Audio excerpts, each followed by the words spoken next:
Welcome to Huddle Up with Matias Bueno. Today, our very special guest, all the way from Saskatoon, Saskatchewan, the voice of the Blades, Les Lazaruk. Les, it's a pleasure to have you on.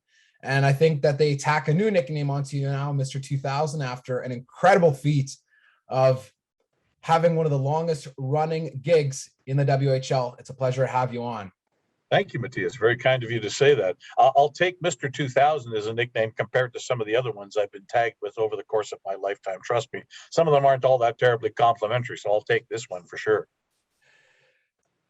As it's been exercised over the past week and a half, an amazing achievement, only not quite up to the 4,000 that has been accomplished in this division before, but nonetheless, since 1994, 2,000 games is quite a remarkable achievement. And sometimes when you're in a position like the one that you've been in, there's not always a lot of time to sit back and reflect and say, oh, wow, look at all this time I've spent here. You just go to work, do your thing, enjoy the game. And then sometimes people poke you on the shoulder and say, hey, you've been around for 2,000 games now. You're like, oh, that's pretty wild. What has this ride been like with Saskatoon?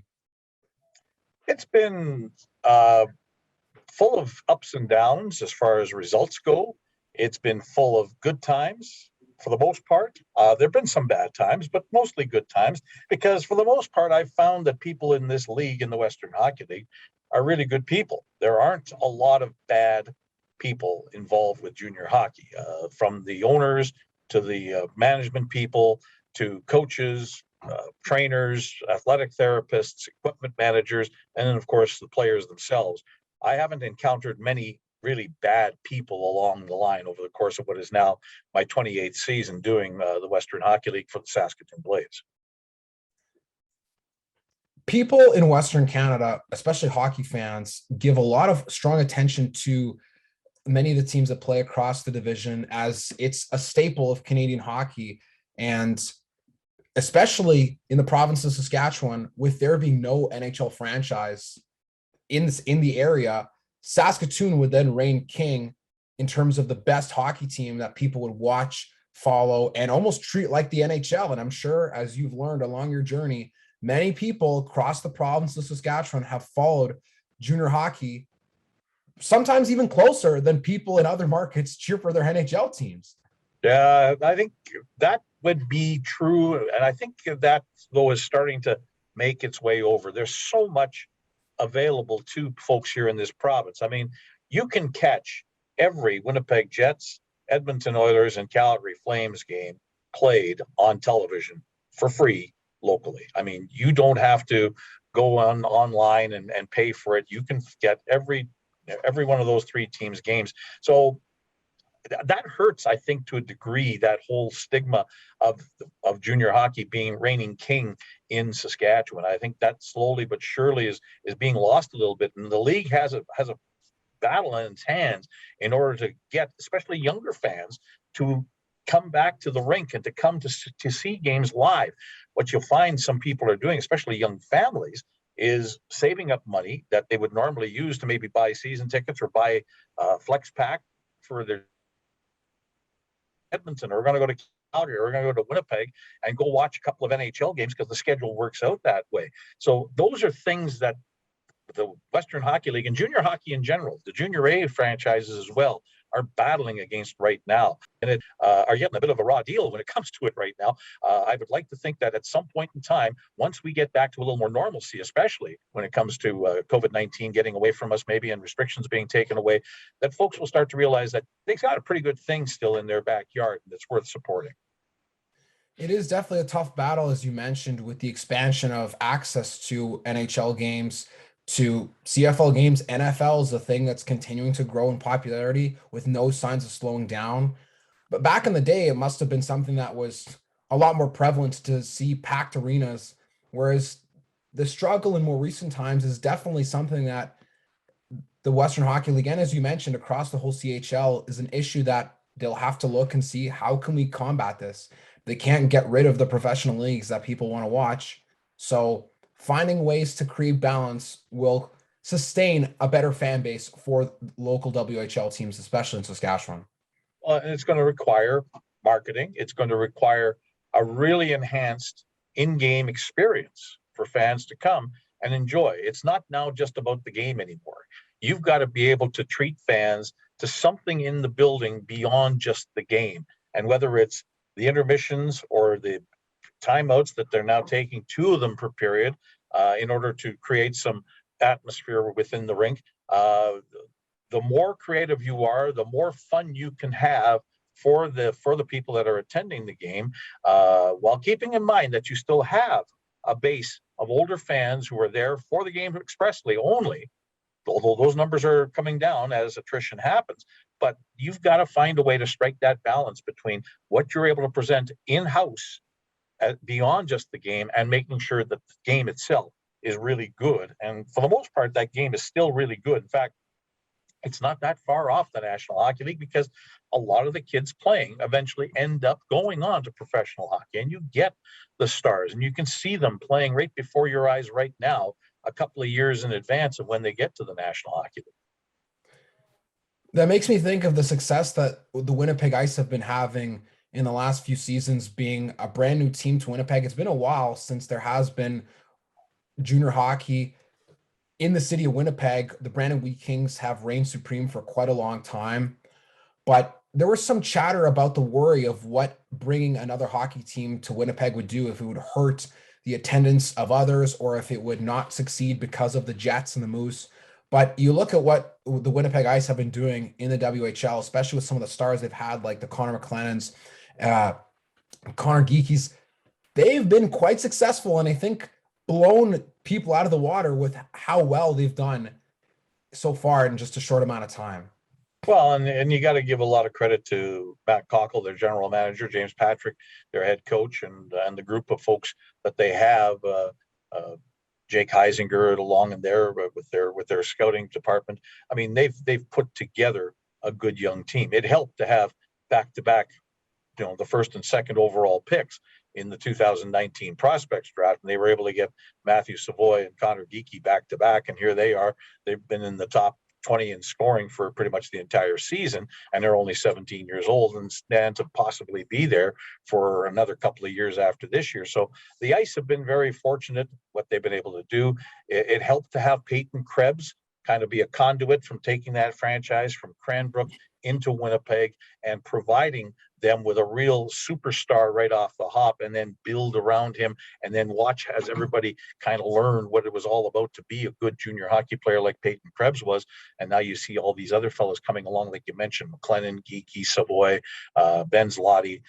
All those people have been tremendous for the Winnipeg Ice moving forward. And a lot of that comes with just a good job of putting the team together and making sure that you had a good product to put in front of Winnipeggers as an option for the Jets, which is a very expensive option, the Moose, which not as expensive, maybe slightly more so than it is a junior, but then you have that junior hockey team, and it really does serve. Like if you're living the south end of Winnipeg down by the university, or in some of the newer developments, Linden Woods in that area, Waverly Heights, it's not that far to go watch a very good hockey game rather than having to get in the vehicle and troop downtown. It doesn't sound like a lot, but really in Winnipeg, it's a big deal to get in the vehicle and troop downtown in order to go watch a game and try and find a parking spot at Bell MTS. So I think it's great what they've been able to do in Winnipeg, and I think there is room for that major junior franchise finally in my hometown, because I remember growing up with the junior teams in the old Western Canada Hockey League, the Jets, the Clubs, the Monarchs, and then the Warriors eventually, before they ended up moving off to Moose Jaw in 1984. And the rich history of hockey in Winnipeg is something that some fans outside of the province may not know as much about it, because of, like you mentioned, like the old WHA days when the Jets first came to Winnipeg. The house was rocking. Even if old Winnipeg Arena was very small, people were crazy for the Jets. And I don't know that we've seen the same franchise leave and come back to life after a departure to an American city. With the Nordiques, people are still waiting in Quebec City for that return. Whereas in Winnipeg, they got it with the purchase of the Atlanta Thrashers. And even though it was very tough in 96, I'm sure following pretty closely, even though you weren't necessarily at home, what that transformation was like to see Winnipeg resurrected on the National Hockey League stage. Oh, it was massive. I mean, the city felt robbed back then. There was a lot of upset with Gary Bettman back at the time, as I recall, and the fact that he was able to see it clear to allow the Manitoba Capital to get the team back and take the struggling Atlanta Thrashers franchise and move it back to a Canadian center. Just seemed to go against everything that Gary Bettman was ever wanting. But good on him for allowing it to happen. And folks in Winnipeg should, bow down and thank their lucky stars that they were able to get this franchise back. Because, like you say, they're waiting in Quebec City. They probably deserve that opportunity as well. But they've got a beautiful building as well. But are they going to get it? I don't know. I don't think so. At least not in the foreseeable future, even though there's a franchise that's struggling big time in Arizona, and the one in Florida in Sunrise doesn't do all that terribly well. One of those two should be going somewhere, but I would imagine that Bettman and Company would probably find a way to put it into a different American city somewhere along the line, especially when you consider that expansion into Seattle, which hadn't had an NHL franchise since God knows when. No, this worked out pretty well. The Kraken are Kraken, if you pardon the pun. They've done pretty well for themselves here in their initial season in the NHL. And there were a lot of calls actually for people saying, well, the Seattle team should be called the Metropolitans, as they once were way back in over 100 years ago. But alas, Seattle, it almost seemed inevitable for them to get an NHL franchise, considering they lost the Supersonics, only have the Seahawks and the Mariners currently. But with the return of Seattle, or with the return of the NHL to Seattle, it does create that new fan base. And that's what they're going for in terms of business. I think Gary Bettman unfortunately, when he looks at a city like, Quebec City, he says, well, people here are still going to cheer for the Montreal Canadiens. They're going to cheer for the NHL no matter what. They still love hockey. If we go put a team in Houston or in Sunrise, Florida, then we're going to try to, we're going to try to sprout new plants and fans in those Southern American markets where most people don't really follow hockey or know anything about it.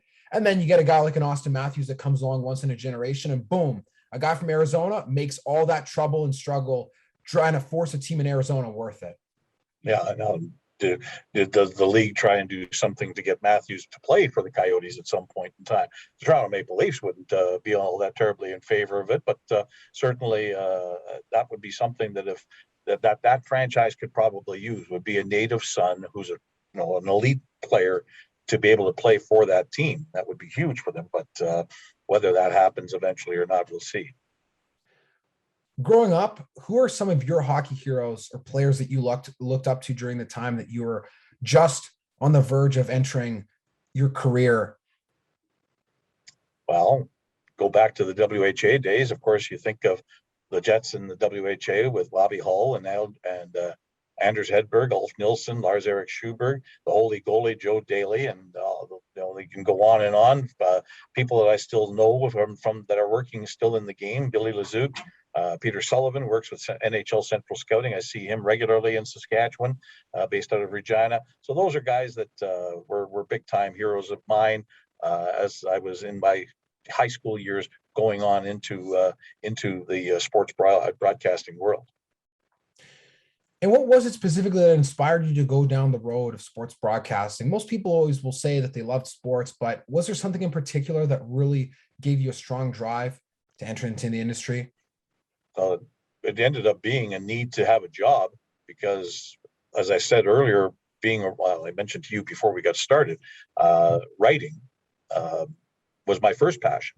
And I actually was an intern with the Winnipeg Free Press and then moved on to a full-time gig with Jack Matheson and the Winnipeg Tribune until the paper folded. And at that point, a guy with only 14 months experience really didn't have much of a chance of catching on somewhere else in the newspaper game. So somebody suggested, why don't you try radio? You've got a pretty good voice. And okay, so I met up with a couple of people, and the next thing you know, I've got a job in Brandon, and it goes on from there. I've been doing radio sports and radio broadcasting for, dare I say, 41 years, almost 42 now. So it's been quite a while, but the passion's still there. I still enjoy getting up and coming to work, and then especially on game days. The game days really drive me because I'm a fan first and foremost, and I enjoy seeing well played sports, be it hockey, be it basketball. I've done pretty much everything at some point in time. I've done football, basketball, baseball, heck, even curling on the radio. So, if there's a well-played sport, doesn't matter which one it is, but especially if it's now junior hockey, then I know that I can get jacked up to get going and really give it my all and make sure that my enthusiasm and what is going on the ice or on the playing surface comes through to the listener, to the person who's watching as well. When most young sports broadcasters enter the industry, a lot of people have their sights set on the highest levels possible, be it NHL, NFL, NBA, or CFL for that matter in Canada. And sometimes people don't necessarily look at a place like the Western Hockey League as one that they can call home for a long time. But you've been one that has called the Western Hockey League home, especially Saskatoon, for nearly 3 decades. Initially, was the Western Hockey League one of the main goals on your radar? And if it was or wasn't, how can you reflect back now on where the journey has taken you compared to maybe where you thought you wanted to end up at the beginning?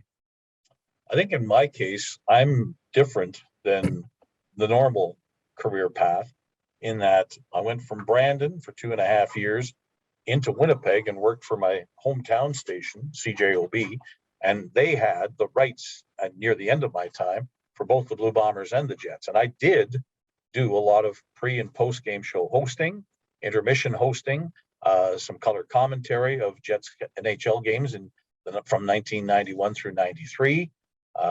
So I hit those pinnacles. Those were all goals to reach, but I wasn't on the radar, so to speak, for that station to do those things on a full-time basis. I was sort of like the backup guy, and backup was fine, but it wasn't giving me the opportunity to spread my wings and go.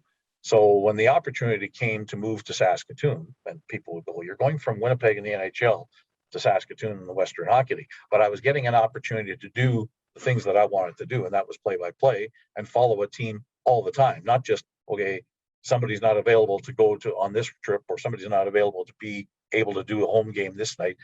Can you do it, sort of a thing? It was sort of a day-to-day, whether you were going to be involved with the Jets and the NHL or the Blue Bombers and the CFL on a day-to-day basis. This way, I knew that this was what's going to be in front of me, and I had to be ready to go every time out. And there was no, it was my job to have. So I was to come here. I wouldn't call it the pinnacle of my career, but I was pretty happy. I thought I might maybe get another opportunity in the NHL, and I did have a couple of chances to move to Calgary back in the late 90s and the early 2000s. I turned them both down because in the end, I was making more money here in Saskatoon than I was in Calgary, or would have been in Calgary. So it just seemed like a good idea to stay where I was and continue to enjoy and come carve my path here. And it ended up working out pretty well as far as I'm concerned. It has worked out pretty well considering the stretch of games that you've done for the Blades. And even though they haven't had maybe the success that one would hope, especially when working with the team, they've still had some very memorable moments as they hosted the Memorial Cup. It was 2013 when they beat the Halifax Mooseheads with future NHL star Nathan McKinnon. And you noted that was one of the most memorable games that you had called, despite the fact that the Blades haven't won the Memorial Cup. It's still great to have moments like that you can look back on and smile for sure. Oh, absolutely, Matthias. There's all kinds of them. That one stands out over and above any of them. But there are so many great moments, comeback wins. Being behind. I think one night against Regina, they were down 6-1 going into the third period, came back and won 7-6 in overtime. And those sorts of things happen all the time. There once or twice in a season, there's great moments like that happen. And to start trying to pick them all out is very difficult. But the game against Halifax really stands out. And historical moments. Lauren Mulliken, who was the longtime GM and head coach of the team, winning his 400th career Western Hockey League game as a coach was a big night in Lethbridge one evening. And then there's all kinds of those like that. So there's a lot of fun times, fun memories from over 28 seasons in the Western Hockey League for sure. And hopefully before you'd hang them up, to be able to see the Saskatoon Blades win the Memorial Cup and bring it home would, I'm sure, be one of your favorite memories, if not the most favorite one. If that Well, would absolutely. come through. Yeah. That would be the pinnacle. Absolutely. To be able to do that. I mean, even just to win a Western Hockey League championship, because the team has been to the final a few times in its history, not since 1994, though. So they've had a tough go trying to get through the second round of the playoffs. That's the best they've done. And I shudder to say that that's probably the way it's been for me ever since I've been here. And I don't want to consider myself a jinx because I have absolutely nothing to do with how they end up doing things on the ice. But there would be people that would say that. But having, despite all that, it would be fun to be able to get on one of those long playoff runs that take you all the way through and find a way to win that elusive WHL title at some point in time before I finally decide, well, either I decide to hang them up or somebody tells me to get the heck out of the booth because we've had enough of you already. Winning the Memorial Cup for WHL teams isn't something that has come along as often as fans would think, considering the last time that a team from the Western Hockey League won the Memorial Cup was 2008. So it's been quite some time that the Memorial Cup has resided in the western part of the country, but winning a WHL championship still on the cusp for the Blades to achieve. They've done pretty well this year, haven't fared with the likes of the Oil Kings or the Ice, but no matter, once you get to the playoffs, I think that anything is possible. And with guys like Tristan Robbins as well as Kyle Krinkovich, two outstanding stars for the Blades, they have some offensive firepower there that could surprise teams and make a long run. Yeah, they've also got a goaltender by the name of Nolan Meyer, who is in his fifth and final season. He's 21 years old now, an overage goaltender that they're going to lean on a lot. And he has the capability of winning a series on his own by just being spectacular. We saw him the other night beat the Oil Kings in Saskatoon, stopping 38 of 39. So there's been examples of that all season long. So if he's on and if they can get some goal scoring, their power play, this is the best power play I've seen on a Blades team in 28 seasons, operating at 28, 29% proficiency, which is really crazy as far as I'm concerned. If they can follow that up and keep that sort of thing going into the playoffs, then sure, but it's not going to be easy. I like to say that the Blades will be a tough out for somebody because teams like, and you've mentioned them, the Edmonton Oil Kings, the Winnipeg guys. I'll throw the Red Deer Rebels into that mix as well as being a really good team in the Eastern Conference. One of those three is going to come through, I would have to imagine, and be looked upon as the favorite. And two of them are probably going to meet each other in the second round, which is unfortunate, but hey, that's just the way it goes. And that's part of the reason too, Matthias, is why we haven't had a Western Hockey League team win a Memorial Cup in so long, because there's so many good teams, it seems, in each season. Whereas the Ontario League and the Quebec League seem to try and load up two or three teams tops, and everybody else sort of lays back and says, okay, we'll have our turn another time. We've got a mountain of draft picks that maybe will turn into a pretty good team down the line. In the Western League, you don't do those sorts of deals. You don't make those sorts of trades to load up one or two teams and hope that they win the title and then go on and win the Memorial Cup. You're all trying to beat each other's brains out. And by the time somebody wins the Western Hockey League championship, they're generally physically and emotionally spent and don't have a lot of time to turn it back around and get out to the Memorial Cup. And I think back to the Prince Albert Raiders in 2019, who were as good of a Western Hockey League champion as I've seen in the last 2 decades. And they just had nothing to go out east and play in the Memorial Cup and were swept out of the thing and losing all 3 games that they played in the round robin. It was unfortunate because they just didn't show the type of team that they were throughout the regular season and throughout the playoffs and winning their second WHL title in franchise history. It's so unfortunate when you look at how those things turn out, because you're right. When you're battling against other super, super hard teams, it's like in the NHL when you have the Metropolitan Division with some of the strongest teams and they're going to knock each other out, like teams that could basically play for the Stanley Cup finals. And then by the time they get to the finals, like, oh, well, another team can just, maybe not always win because usually the best team wins, but it's tough to see Capitals, Penguins, or the Rangers in years when they're good, or the Lightning, all play against each other in the first 2 rounds. And then what do you have next? That happened with the Winnipeg Jets in 2018, right? When they had to play against Nashville in one of the craziest slugfest, knockdown, drag them out series, and then they play against Vegas, who are well rested. Boom, 4-1, and that's it. And we haven't seen anything close since.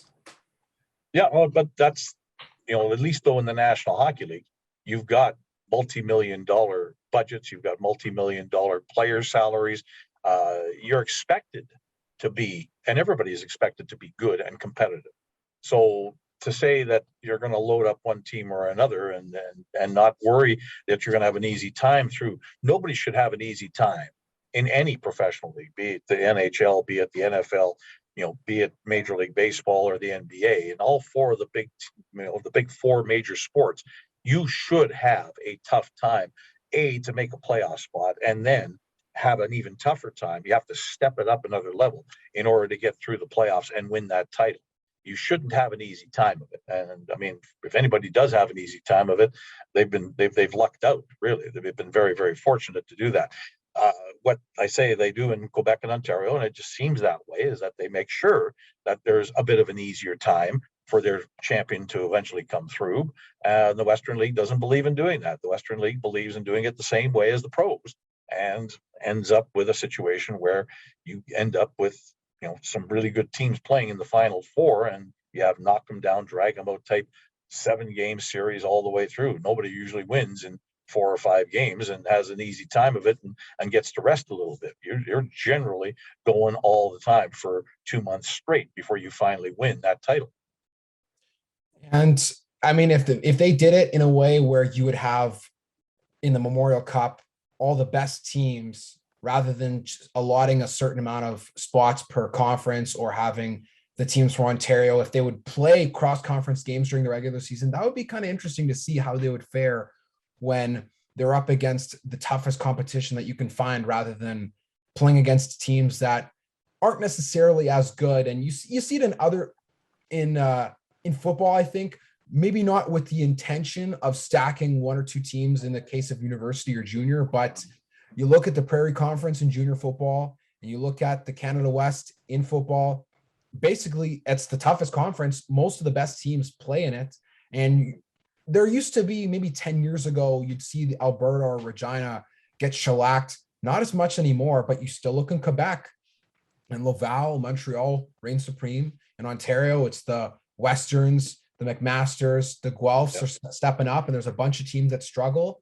And that's, I think, a bit, part of my bias, but a bit of what makes those prairie teams in football and hockey a bit tougher.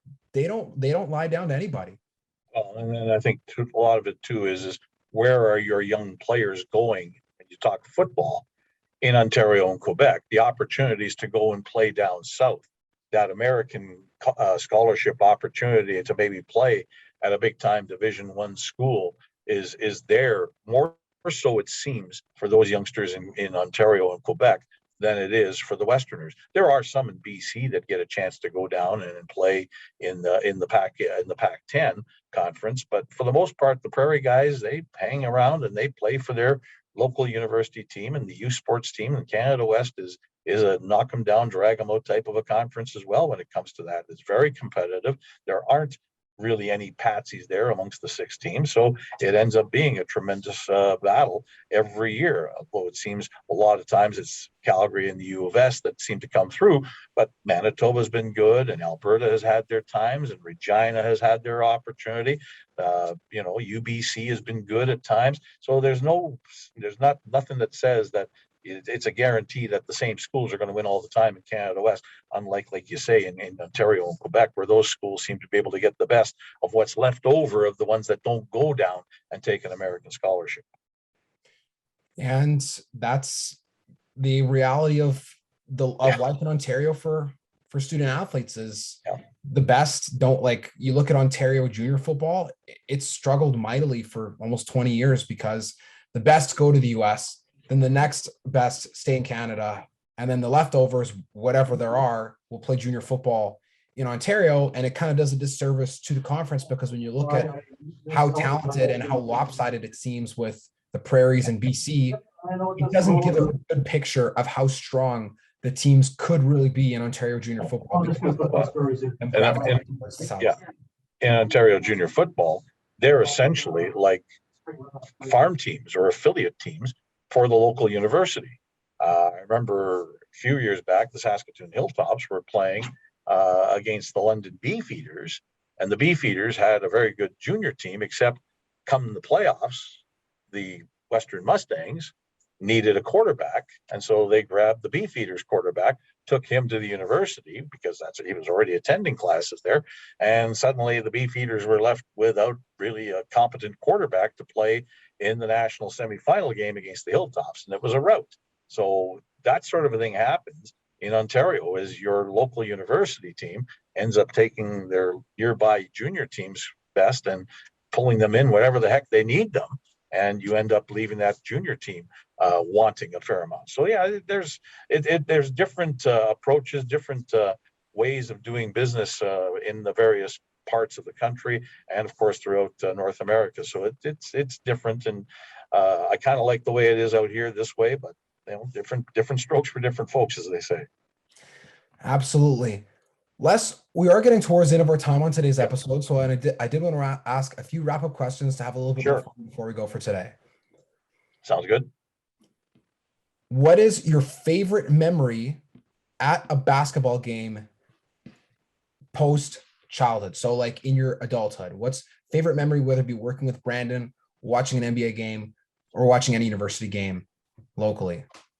I did do play-by-play of the Winnipeg Thunder of the old World Basketball League, and just traveling around to some of the places. Like the first game I ever did was at Florida Atlantic University. The Thunder played the Florida Jades back in 1992. And really, it was a professional game played in a university gym, but it was still fun. The level of play was so much better than it was at the university level. Another university game would have been in 1983 when Brandon Bobcats went to the Nationals and lost on a last-second shot that knocked them out. They looked like they had it won, and fella came down the court and went way outside, and where he threw the ball up from in the corner would have been a three-pointer. Back then, there were no three-point shots.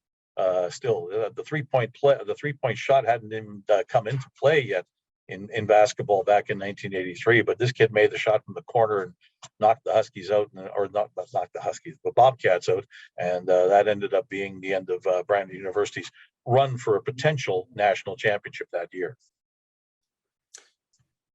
Who are the best group of guys that you've seen form a core of a team that has won a championship in your career of sports broadcasting? So a group of guys you think of, well, a trio of offensive players on the Huskies, or a trio of players on X team. The best team that I had a chance to broadcast would have been the Winnipeg Goldeyes in the 1994 Northern League baseball season. I did the one summer before I came to Saskatoon. That was kind of my buffer. And I did Northern League baseball, the return of the Goldeyes to Winnipeg.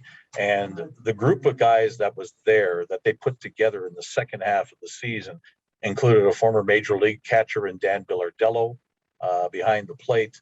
There was a Jim Wilson that played third base that smacked balls all over the yard. There was a lot of guys that were on that team. I can't remember all the names right offhand, but that group came together in a mighty hurry in the second half of the season, went on a tremendous run, and ended up carrying it right on through and winning the championship in their first year back in the Northern League. So that was kind of cool. And that would be the best core group of guys that I remember. In your opinion, which moment do you think is more iconic in Canadian sports history? Joe Carter's World Series winning home run, or the Raptors winning the 2019 NBA championship? Joe Carter's home run, but I'll even go one better than that. I'll say Paul Henderson's goal that wins the 1972 Summit Series, Canada and the Soviet Union, back in that 8-game series. Being able to come back and have 3 straight wins in hostile territory in Moscow, when you're not being allowed to sleep, you're being kept awake. The KGB are everywhere, it seemed, according to the people that were there. And yet you somehow found a way to overcome the great Russian team and win that series. To me, is still the greatest moment in Canadian sports history that I've ever seen.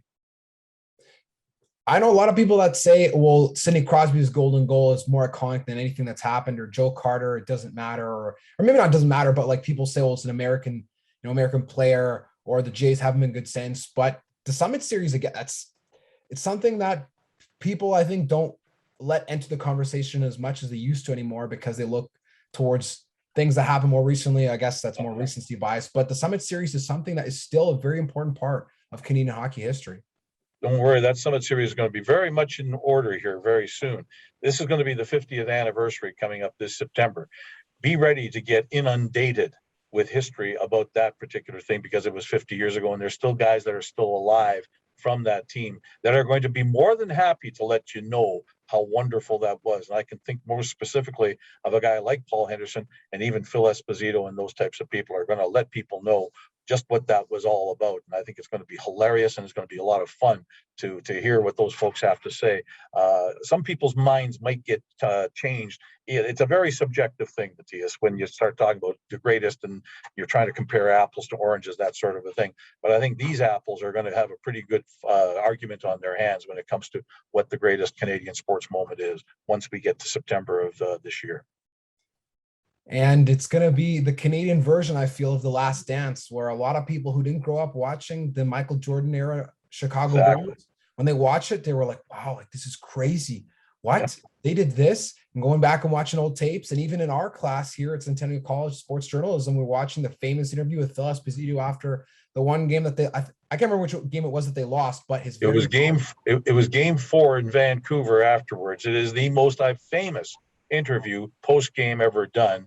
Phil Esposito telling Johnny Esau about how they felt badly, that they're trying their darndest. We're embarrassed, but don't give up on us. We're going to come back. We're going to go over there and we're going to get it done. And true to his words, Canadians were able to go overseas and get it done. And get it done, they did. And with that, Les, I want to thank you for having been on today's episode. It was an immense pleasure to be able to chat Canadian sports with you, especially to learn more at the end of the episode about the excitement that will be buzzing related to the Summit Series 50th anniversary, because that is something that I'm going to want to keep a keen eye on, because the context of that history is what makes it so important and relevant to today. Yeah, back then I was 13 years old, but I still remember it like it was yesterday, to tell you the truth, Matthias. So thank you for the time. That was a lot of fun. Thank you for the opportunity. And thank you to the listener for enjoying today's episode with the voice of the Saskatoon Blades, Les Lazaruk.